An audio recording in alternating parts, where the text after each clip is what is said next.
Alors, nous allons nous intéresser maintenant au régime forcé, donc pour la corde précédente. Donc, l'expérience correspondante est l'expérience qu'on appelle de la corde de Melde.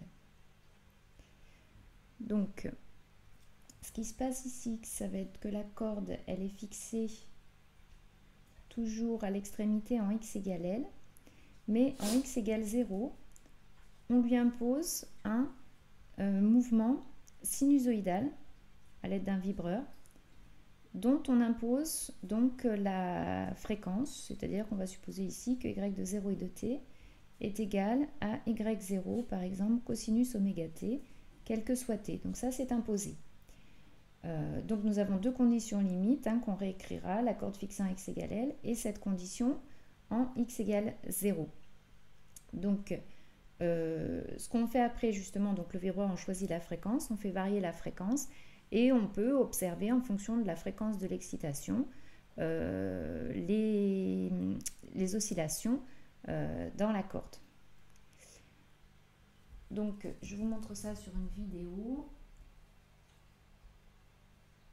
Donc nous avons ici, comme annoncé, le vibreur qui est là en x égale 0. Là, on a fixé la corde en x égale L. Et le générateur de fréquence qui nous permet donc générateur basse fréquence qui nous permet de faire varier la fréquence de l'excitateur. Donc, ce qu'on peut observer, c'est ce qu'on va essayer de retrouver par le calcul, c'est que pour une fréquence quelconque, la corde vibre un peu n'importe comment. Et dès qu'on arrive à des fréquences particulières bien précises, qu'on peut mesurer là et qu'on pourrait comparer justement aux fréquences des précédemment trouvées pour les modes propres, on constate qu'on observe des amplitudes importantes de vibration et on retrouve les modes propres précédents dont on avait parlé. Donc ici par exemple c'est l'harmonique de rang 2. Si on continue à augmenter la fréquence, pendant un moment on ne voit pas grand chose et puis dès qu'on arrive à la fréquence F3, on observe les trois fuseaux qui sont caractéristiques du mode propre de l'harmonique de rang 3. Et ainsi de suite, donc on peut continuer au niveau des différentes fréquences et on peut retrouver comme ça tous les modes propres. Donc à chaque fois qu'on a une fréquence un peu quelconque, on a des vibrations dans la corde mais qui n'ont pas une amplitude très grande. Et à chaque fois qu'on tombe sur la fréquence pic des modes propres, on constate qu'en fait on a une résonance avec donc des amplitudes qui deviennent importantes. Et c'est donc ce qu'on va essayer de retrouver par la suite. Alors pour faire le calcul, ce qu'on n'a pas encore, donc on va faire une remarque, ce dont on n'a pas tenu compte et qu'on n'a pas encore dit sur le régime libre, c'est que lorsqu'on étudie le régime libre, en fait, lorsque vous faites vibrer une corde, vous tendez la corde, vous la lâchez, en fait, il y a des causes d'amortissement qui font que très rapidement, notamment avec les frottements dus à l'air, la vibration de la corde s'arrête. Donc ce qu'on a trouvé dans le premier cas où on dit que les modes propres sont des solutions particulières et ça pourrait nous faire des choses qui sont sinusoïdales, donc qui vibrent quel que soit le temps, on se rend bien compte que ça ne peut pas exister ici dans la corde à cause de cet amortissement. Donc c'est pour ça que quand j'ai voulu vous montrer tout à l'heure les modes propres, j'ai été obligée, dans le cas du petit 1, j'ai été obligée justement de recourir à cette expérience où en fait on fait en pratique des oscillations forcées. Donc ici, on ne peut plus négliger l'amortissement, donc dès qu'on attend suffisamment longtemps, ce qui est un temps finalement assez bref, il y a amortissement, donc en pratique, il y a amortissement des oscillations libres. Et donc, lorsqu'on va, donc ce qu'on va faire, donc notamment dû au frottement, et donc lorsque nous allons faire des oscillations cette fois-ci forcées, ce qui va se passer, c'est qu'il va y avoir un régime ici transitoire pendant lequel on va avoir les oscillations, donc le régime libre qui va tendre vers 0 et le régime forcé. Très rapidement, on va, donc le régime libre tendant vers 0, on va obtenir un régime sinusoïdal à la pulsation oméga de l'excitateur.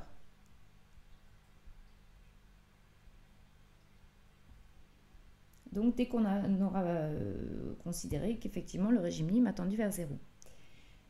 Donc nous c'est cette solution-là qu'on va chercher, c'est-à-dire la solution en régime sinusoïdal forcé.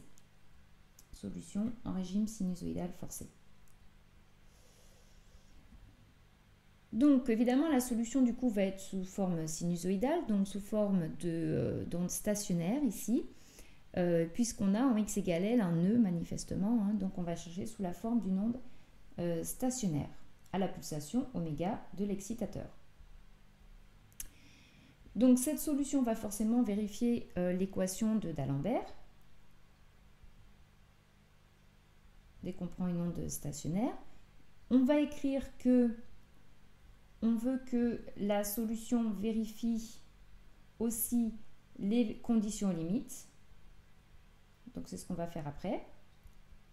En revanche, attention, les conditions initiales ne peuvent pas être vérifiées par cette équation puisque on a considéré justement qu'on attendait la fin du régime libre, enfin du régime, quand le régime libre, oui, la fin du régime libre pour n'étudier que le régime forcé. Donc évidemment, lorsqu'on étudie le régime sinusoïdal forcé, on n'est plus à t égale 0.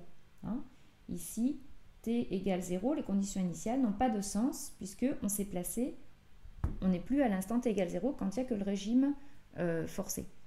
Donc les seules conditions finalement que doit respecter notre onde qu'on va prendre sous la forme onde stationnaire, on a dit donc y de s de x et de t égale y0 cosinus oméga t plus phi0 pulsation, donc oméga pulsation de l'excitateur, fois cosinus kx plus psi0.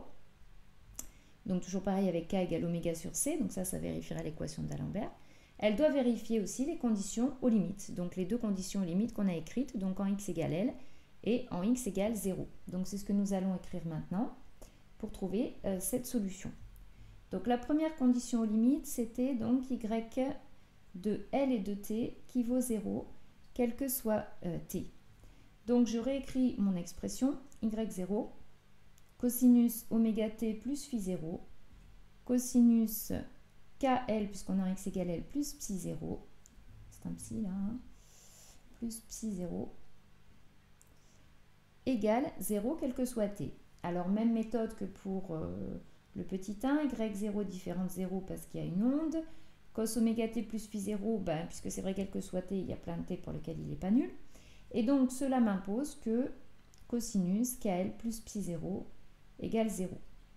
Donc de nouveau, je peux prendre sans faire un cas particulier une valeur seulement de KL plus pi 0 ici. Je vais prendre KL plus pi 0 égale KL plus pi 0 égale pi sur 2.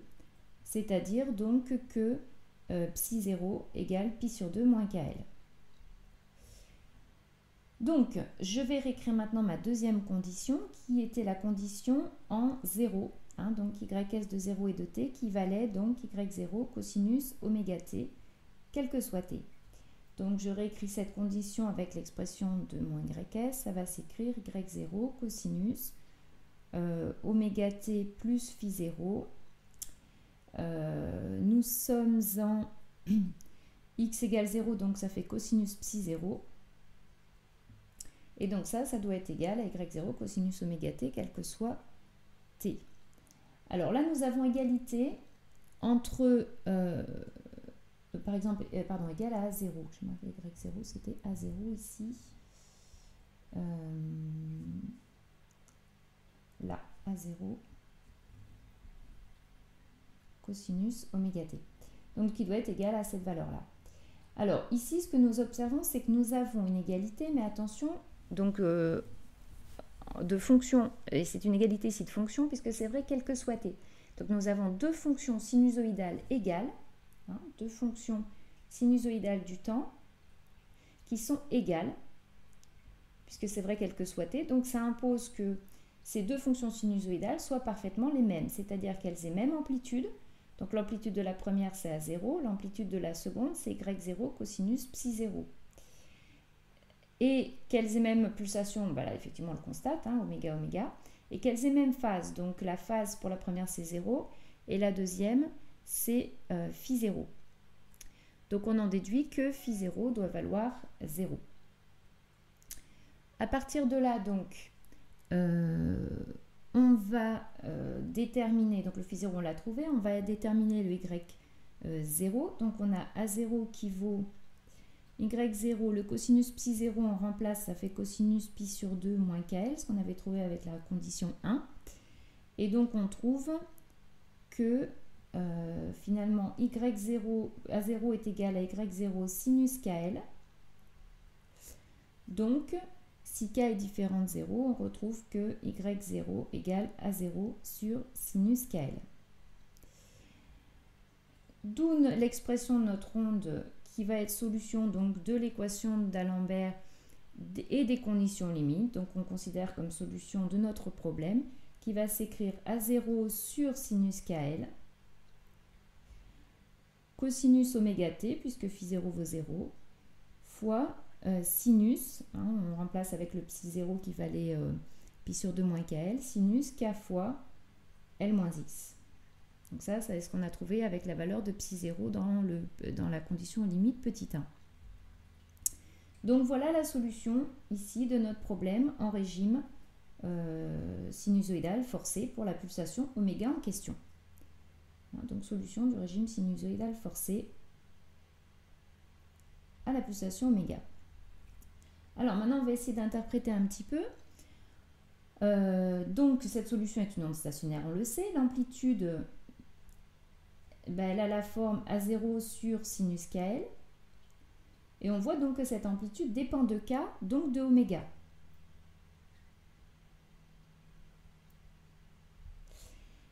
Et donc, suivant la valeur de oméga, cette amplitude sera plus ou moins grande. Et on remarque effectivement que quand cette amplitude tend vers l'infini, en valeur absolue, quand sinus KL tend vers 0, c'est-à-dire, on retrouve la condition qu'on avait trouvée pour trouver les modes propres précédemment dans le petit 1, c'est-à-dire quand K est justement égal à NP sur L, c'est-à-dire ce qu'on avait appelé Kn précédemment, ou écrit autrement avec la pulsation, oméga égale les oméga n, c'est-à-dire NPC sur L, pulsation des modes propres. Donc, quand oméga, on a une pulsation qui tend vers l'infini, quand oméga est égal à la pulsation d'un mode propre. Donc, on dira qu'il y a résonance lorsque la pulsation de l'excitateur oméga égale une des pulsations propres du mode propre. C'est bien ce qu'on a constaté précédemment sur la vidéo de l'expérience. Donc, en pratique, simplement petite remarque, évidemment l'amplitude ne tend pas vers l'infini, sinon la corde elle se casse, hein. Donc l'amplitude reste bornée. Donc c'est lié ça à tous les phénomènes non linéaires qui peuvent exister ou qui limitent effectivement le fait que la corde puisse prendre une amplitude infinie, notamment le fait que la corde soit inextensible, notamment. Mais donc on observera en pratique non pas une amplitude infinie mais une amplitude maximale.